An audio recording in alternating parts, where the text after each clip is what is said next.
네, 매년 4월 20일은 전 세계적으로 장애인의 권리와 인식을 높이기 위해 기념하는 장애인의 날입니다. 그런데 딱 하루 날을 잡아서 장애인을 이슈화하는 것보다는 그저 우리의 평범한 일상이 장애인과 비장애인을 구분할 필요 없는 사회로 바뀌는 게 어찌 보면 더 중요하겠죠. 자, 그러자면 편견보다는 사랑의 시선으로 말을 걸고 바라보는 일부터 시작이 돼야 할 텐데요. 그런 점에서 특별히 예수님의 사랑으로 복음으로 장애아를 돌보고 변화시킨 이분의 이야기를 나누고 싶었습니다. 장애인 복지관과 특수학교에서 언어치료를 해오신 조화영 언어치료사를 모셨습니다. 안녕하세요. 네, 안녕하세요. 반갑습니다.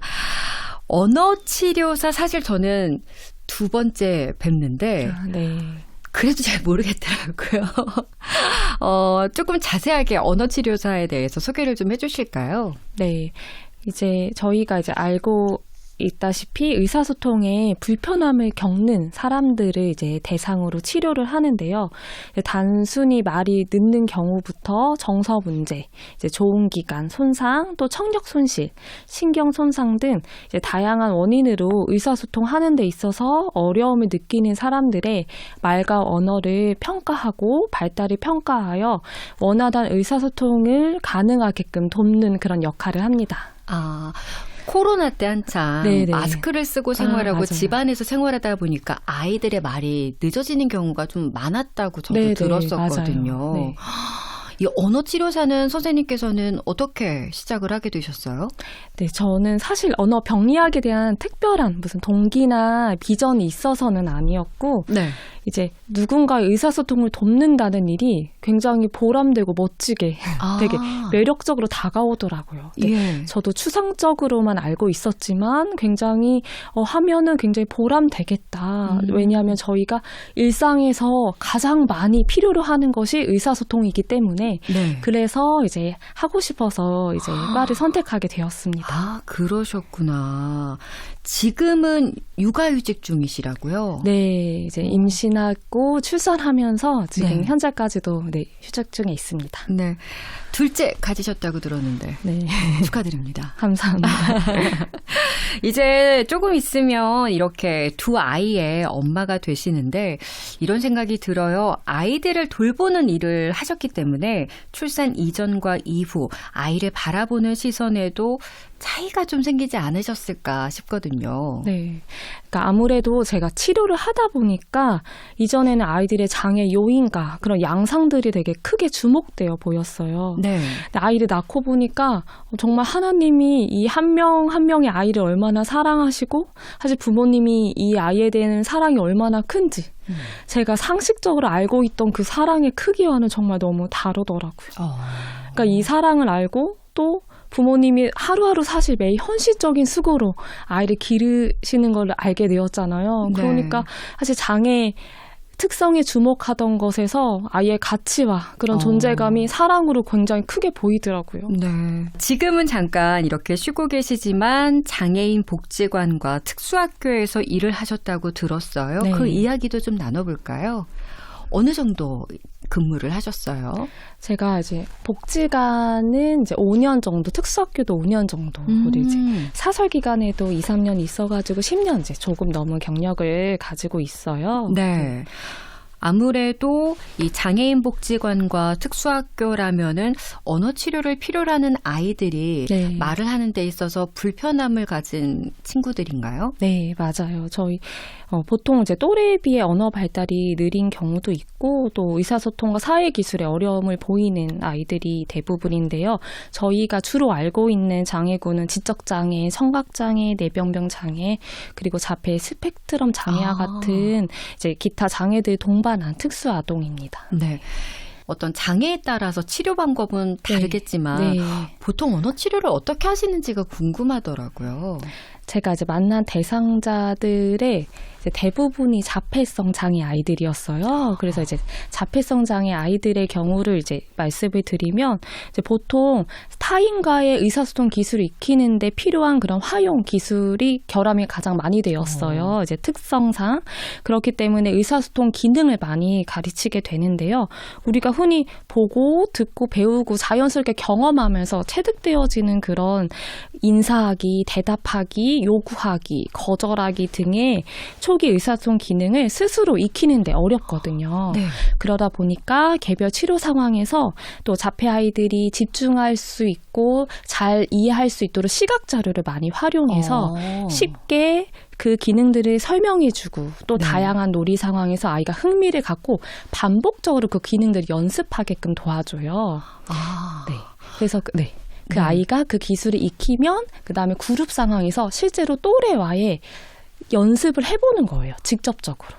그래서 아이가 치료 상황뿐만 아니라 일상생활에서 스스로 적절히 사용할 수 있는 일반화를 돕는 과정을 진행합니다. 이게 생각만 해도 네. 치료 과정 기간이 네. 짧지는 않겠다 생각이 들어요. 네. 그러니까 저희가 사실 목표로 여러 가지를 가르쳐 줄 수는 있어요. 그런데 사실상 이 아이가 치료실에서 한 번 말았다고 해서 밖에 나가서 말을 못 한다. 그러면 사실상 저는 이 아이가 완전히 습득했다. 이렇게 보기 어렵거든요. 그래서 시간이 오래 걸린다고 하더라도 반복적으로 이 아이가 일상생활에서 스스로 사용할 수 있게끔 여러 상황에서 또 반복적으로 도와줘요. 그 뭐 하나 배울 때 네. 반복해서 연습하는 네네. 거 굉장히 힘들잖아요. 네네. 아이들 같은 경우에는 잘 따라주나요? 그러니까 저도 처음에 시행착오를 많이 겪은 부분인데요. 이제 제가 생각하기에 효율적인 방법, 제가 원하는 방법으로 접근하면 사실상 따라오지 않거나 관심을 전혀 보이지 않을 때가 굉장히 많았어요. 네. 그래서 사실은 이제 처음에 준비해간 활동들도 다 못하고 온 적도 있었어요. 근데 이런 것들을 이제 겪으면서 깨달은 것이 우리가 어떤 행동을 한다면 그 행동 이전에 사실상 마음의 동기가 있잖아요. 그렇죠. 그래서 장애 아이들도 동일하다. 그러니까 아이가 적절한 방법으로 표현하지 않아도 이 아이가 왜 이것을 표현했을까? 아이가 원하는 것이 무엇일까? 그 아이의 마음을 조금 읽으려고 노력을 했어요. 그래서 이제 아이가 원하는 마음을 제가 함께 해주려고 노력해서 아이가 원하는 것에서부터 필요한 기술들을 이제 가르치기 시작하니까 그때부터 아이가 제 눈도 많이 마주치고 저랑 같은 활동을 바라보고 이제 참여하기 시작했습니다. 마음을 들여다보는 부분에 대해서 좀 더 이렇게 시간을 많이 들이셨군요. 네. 아이들에게 복음을 전해야겠다고요. 어떤 네. 계기가 있으셨어요? 저는 사실 불교 집안이었기 때문에 불교 집안이요? 네네. 그래서 예수님을 굉장히 이제 나중에 커서 믿었어요. 그러다 보니까 사실 예수님을 믿지 않고 돌아가신 가족들에 대한 아픔이 굉장히 컸고 네. 그러다 보니까 복음을 다 전해줘야겠구나. 이 마음이 복음 전도에 대한 마음이 되게 컸어요. 그래서 장애 아이들한테도 동일하게 아이들한테 복음을 전해줘야겠다는 마음을 굉장히 컸었거든요. 네. 그런데 사실상 의사소통이 힘든 중증 장애 아이들이 많다 보니까 직접적으로 복음을 전하지는 못하고 이제 기도만 했어요. 근데 제가 생각하기로는 하나님께서 이 아이의 장애를 완전히 고쳐주셔야 이 아이도 복음을 듣고 예수님을 영접하지 않습니까? 이러면서 하나님께서 완전히 고쳐주시기를 도와주시기를 그렇게 기도를 많이 했었거든요. 네. 근데 그러다가 제가 주일 설교 말씀을 듣는데 목사님이 사도행전 17장 30절 31절 말씀을 선포하시면서 이렇게 말씀하셨거든요. 복음은 너무나 쉽습니다. 지적 능력이 낮은 아이도 다 믿을 수 있습니다. 이런 말을 하셨는데 진짜 순간 귀가 번뜩였어요. 왜냐하면 제가 만나고 있는 아이들이 다 지적 능력이 거의 다 낮거나 이렇게 성경에 나오는 단어를 알지 못하는 아이들이 대부분이었거든요. 네. 그래서 저는 복음을 전하는 게 어렵게 느껴졌는데 아이들한테 근데 복음은 너무 쉽다고 이 아이들 다 믿을 수 있다고 한 너무 소망적인 메시지가 된 거예요. 예. 정말 31절을 살펴보니까 이에 저를 죽은 자 가운데서 다시 살리신 것으로 모든 사람에게 믿을 만한 증거를 주셨다. 이렇게 나오는 거예요. 네. 정말 모든 사람이네? 저 모든이란 단어에 정말 내가 제외할 사람은 한 명도 없다. 대상인 사람이 아무도 없구나. 네. 장애, 비장애 상관이 없구나. 그래서 너무 아이들한테 전할 수 있구나. 그래서 너무 벅찼어요. 네. 그러면 처음에는 그 아이들을 위해서 이 아이들을 낫게 해주세요라고 이제 네. 기도로 시작을 하셨다가 네네네. 복음을 전할 수 있구나. 네. 복음은 쉬운 거구나. 그럼 네. 어떻게 또 방법이 달라지셨어요? 사실 너무 벅찼거든요. 전해야겠다 하니까 그런데 성경에 나오는 이 단어 모르잖아. 이해하지 못할 텐데 어떻게 성경 말씀을 들려준다고 해서 알 수 있지? 딱 네. 그 현실적인 문제 앞에 부딪히니까 금방 포기하게 되는 거예요. 네. 그런데 너무 감사하게도 얼마 지나지 않아서 제가 이제 교회 친구가 유치원 이제 실습하면서 있었던 일을 우연히 듣게 되었거든요. 네. 근데 그곳에 자폐성 장애 아이가 한 명 있었대요. 근데 그 아이가 이제 자폐성 장애로 인해서 어느 누구에게도 반응을 전혀 보이지 않던 아이였는데 네. 그래서 친구는 아예 귀에 대고 매일 예수님 부활하셨어. 너의 주인이셔. 사랑해. 이 세 마디를 매일매일 그렇게 들려주었대요. 네. 근데 그러다가 이제 실습을 마치던 날 아이에게 이제 마지막 인사를 건넸는데 아이가 가지 말라는 의미로 그 친구의 다리를 이렇게 붙잡았다는 거예요. 근데 그 모습을 본 다른 선생님들도 이 아이가 타인에게서 이런 반응을 한 적이 한 번도 없었는데 네. 너무 깜짝 놀랐대요. 근데 제가 이것을 듣는데 인간적으로 생각과 인본주의에 깨지는 거예요. 복음은 들을 수 있구나. 단어 이해하지 못해도 다른 사람과 전혀 소통하지 못해도 아이가 들을 수 있고 이 복을 받아들일 수 있구나. 이 친구의 이 경험을 통해서 제가 이것을 깨줬어요. 그러니까 그때부터 제가 정말 신나게 복음을 전했어요. 정말 고민을 많이 하셨던 게 안타까우셨는지 하나님께서 또 이렇게 맞아요. 주변에 누군가를 통해서 방법을 또 알려주셨네요. 맞아요. 그러면 아이들에게 그때부터는 이제 전하시는 거예요? 네, 맞아요. 주로 어떻게?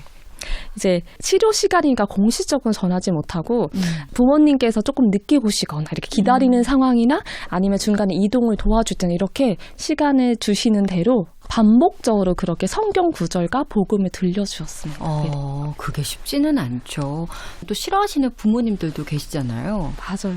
그리고 제가 만나는 아이들의 대부분의 가정이 사실 믿지 않는 가정이었고 불교 집안도 굉장히 많았어요. 그런데 사실 아이의 향 그 마음을 알잖아요. 그래서 아이가 적절히 대답을 하고 언어 능력도 많이 향상이 되고 또 기쁘게 반응하는 거 그거 자체로 같이 기뻐해 주시더라고요. 종교를 떠나서. 네. 그렇죠. 아이가 나아질 수 있다면 네. 지금보다 더 행복하게 네, 삶을 네. 살 수 있다면 그런 마음들이 있으시니까요. 기억에 남는 아이들 있으세요? 네, 저는 가장 기억에 남는 아이가 2명 있거든요. 네. 한 아이는 이제 시각장애와 발달장애를 가진 중복장애 아이였어요. 근데 이 아이가 이제 모든 자극에 예민해서 소리를 지르면서 거부 표현도 평상시 심하게 했고. 네.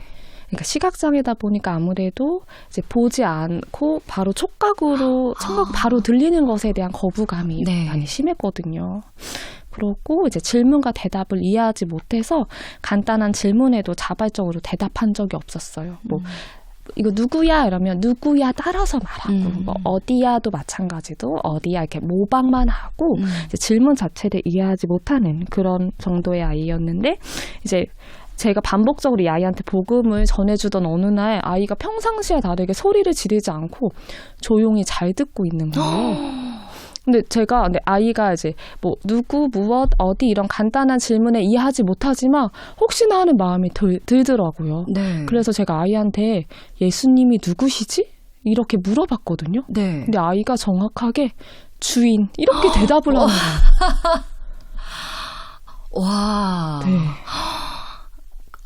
감동이네요. 그러니까 네. 저도 너무 할렐루야예요. 그러니까 질문에 항상 따라서 모방만 했었는데 그것도 예수님이 주인이신 걸 정확히 알고 질문에 주인이라고 대답을 한 거잖아요.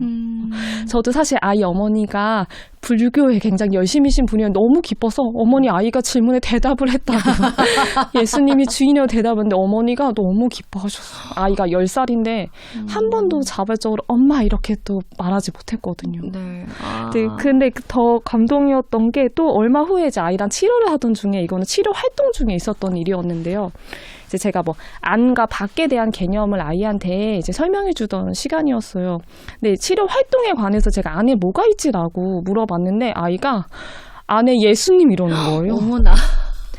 네, 그래서 진짜 아이가 안에 예수님이 계신 것을 알고 주인이라고 대답한 이걸 보면서 정말 하나님이 하셨고 이 아이에게 복음이 들어갔다는 거. 네. 예수님이 이 아이의 주인이 되어주셨다는 거. 그게 너무 확실해서 너무 큰 감격이 되었어요. 저는 이렇게 옆에서 이야기만 듣는데도 감사하네요. 네. 이제 한 명의 아이는 또 내병변 아이였어요. 이제 반복적으로 이제 아이에게도 이제 복음을 전했죠. 근데 이 아이는 정말 제 얼굴을 볼 때마다 예수님이 죽으셨다.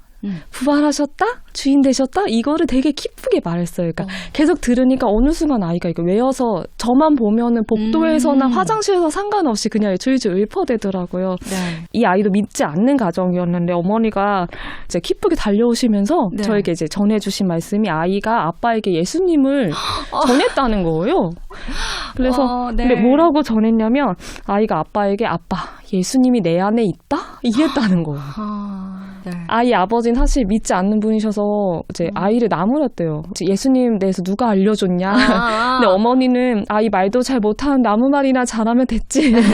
왜 화를 내냐고 이렇게 나무랐다고 하셨는데 저는 아이에게 사실 전도를 가르쳐 준 적이 없어요. 그리고 네. 부끄러운 얘기지만 저는 이제 예수님을 믿지 않은 그 죄를 회개하고 예수님을 주인으로 믿어야 된다. 이렇게 알려줬지만 아이에게 그래서 예수님이 너의 마음에 들어오셔서 함께 하셔, 함께 사셔, 너가 자든지 깨든지 함께 하셔 이렇게 알려주지 못했거든요. 네. 근데 아이가 예수님이 내 안에 있다 이렇게 아빠한테 전하는 거예요. 그러니까 이 아이에게는 네. 예수님이 정말 내 마음문을 열고 들어오셔서 함께 하심이 실체가 되었던 거죠. 하나님께서는 정말 작은 자 한 명도 귀하게 쓰신다는 게 이 아이가 전도의 네네, 도구로 맞아요. 사용될 거라는 걸 누가 생각이나 맞아요. 했겠어요. 네. 그런 거 보실 때마다 진짜 살아계신 하나님을 경험하는 맞아요. 그런 매 순간이실 것 같아요. 네, 너무 감격스럽고 사실 어린아이 신앙을 많이 말씀하시는데 많이 배우게 돼요. 또 이 아이가 그때 7살이어서 당시에 네. 그래서 이제 학교 입학을 앞두고 있어서 아이가 조금 걱정이 많았나 봐요. 또 뇌병변 장애 아이인데 자기 신체 불편함을 인식하고 있으니까 다른 친구와 비교해서 자신감이 없고 되게 주눅들어 있었을 때였거든요. 네. 근데 이런 모습을 보니까 저 또 안타까워서 제가 또 아이에게 또 전한 게 우리 예수님 믿으니까 나중에 천국에 간다고 누구누구도 천국에 가고 선생님도 천국에 간다고 그곳에서는 이렇게 아픈 몸이 아니라 정말 건강한 몸으로 살 수 있대. 그리고 너 마음껏 걸을 수도 있고 뛸 수도 있어 이렇게 얘기해줬거든요. 근데 이 아이가 이제 내성마비, 뇌병변 장애로 인해서 고개를 평상시에 많이 이렇게 떨구고 있는데 네. 힘겹게 고개를 이렇게 들어올리는 거예요. 근데 이 아이 얼굴을 보니까 정말 너무 환하게 웃고 있는 거예요. 근데 그러더니 정말 나 걸을 수 있어? 나 뛸 수도 있어 이러면서 신이 나가지고 그 자리 휠체어에서 아이가 막 마구 이렇게 몸을 흔드는 거예요. 네. 그러니까 아이가 자기가 이제 뛸 수 있다는 거, 정말 천국 가면 건강한 몸이 될 수 있다는 게 네. 너무 큰 소망이 부어진 거예요. 네. 그래서 정말 성령께서 이렇게 아이들 한 명 한 명에게 역사해 주시는 게 정말 너무 놀랍고 그리고 제가 정말 이 아이들을 통해서 고백하게 된 게 진리만이 정말 이 아이들이 모든 것에서부터 자유하게 네. 할 수 있다는 거 그게 마음으로 그냥 고백이 되어졌어요. 네. 앞으로 좀 어떤 계획을 갖고 계신지도 궁금해요. 네, 저는 사실 개인적으로 최근에 좀 아픈 일을 경험했는데요. 이제 저희 첫째 아이 일이에요. 네. 그러니까 제가 이제 둘째를 갖고 그리고 아이가 어린이집에 적응하는 그 일이 겹치게 되면서 아이가 스트레스가 굉장히 컸는지 갑자기 말더듬이 생겼어요. 근데 이제 처음에는 말더듬이 이제 중간중간 간헐적으로만 보이다가 점점 심해지더니 이제 나중에는 아이가 말을 그냥 시도만 해도 말더듬에서 벗어나지 못해서 아이가 이거를 말더듬을 끊어보려고 굉장히 애를 쓰고 그리고 고통스러워하는 모습을 보게 됐어요. 아이고. 근데 제가 이제 애써 태어난 마음으로 아이에게 치료 기법을 적용하면서 도와주려고 하는데 아이가 너무 고통스러워하니까 말을 나중에 안 했어요. 그러니까 그 모습을 보니까 제 마음이 무너지는 건 감춰지지가 않더라고요. 이 일을 통해서 제가 사실 부모님, 장애 아이를 가진 부모님의 마음이 이런 것일까? 조금은 이해하게 되더라고요. 그래서 사실 이제 육아가 길어지게 되면서 은연중에 제 나이를 생각하고 제가 어쩌면 언어치료 일을 다시 못하게 될 수도 있겠다 이런 생각이 있었는데 이 일을 경험하면서 누구 한 사람이라도 한 분의 부모님의 마음을 헤아리고 도와드리고 싶다는 마음이 모든 걸 다 이겨버리더라고요. 그래서 하나님께 사실 어떻게 이끌어 가실지 모르겠어요. 어떠한 방향으로든 어떤 걸 기뻐하실지 모르겠지만 지금 개인적으로 여러 가지를 놓고서 준비하면서 기도 중에 있어요. 네. 어느 곳이든 하나님이 정말 네. 아껴뒀다가 좋은 곳에 네. 잘 도구로 사용하실 것 같고 아이를 위해서도 하나님께서 많은 축복을 내려주시리라 믿습니다. 네. 이제 끝으로 전하고 싶은 말씀이 있으실까요? 이제 아이들을 보면서 깨닫게 된 것이 관심과 사랑이 의사소통의 시작이고 이제 장애와 비장애를 구분짓지 않고 저희가 함께 하게 되는 그런 마음인 것 같아요. 네. 그리고 치료사로서 아이들의 언어 능력을 향상시켜 줄 수는 있지만 진정한 자유는 제가 줄 수 있는 것이 아니라 하나님만이 줄 수 있다는 것을 보게 되었거든요. 네. 그래서 예수님을 죽은 자 가운데서 다시 살리신 것으로 모든 사람이 믿을 수 있도록 하나님께서 주신 증거, 이 증거가 정말 몸의 장애와 마음의 장애로 인해서 자유하지 못하고 좌절되어 있는 사람들에게 네. 꼭 반드시 전해졌으면 좋겠습니다. 아멘입니다. 귀한 경험 나눠주셔서 감사드리고요. 네. 우리 둘째도 순산하시길 그리고 또 좋은 우리 사역지에서 또 헌신하시는 우리 선생님을 만나 뵙기를 소망하겠습니다. 감사합니다. 네, 감사합니다. 네, 지금까지 조하영 언어치료사 선생님과 말씀 나눠봤습니다.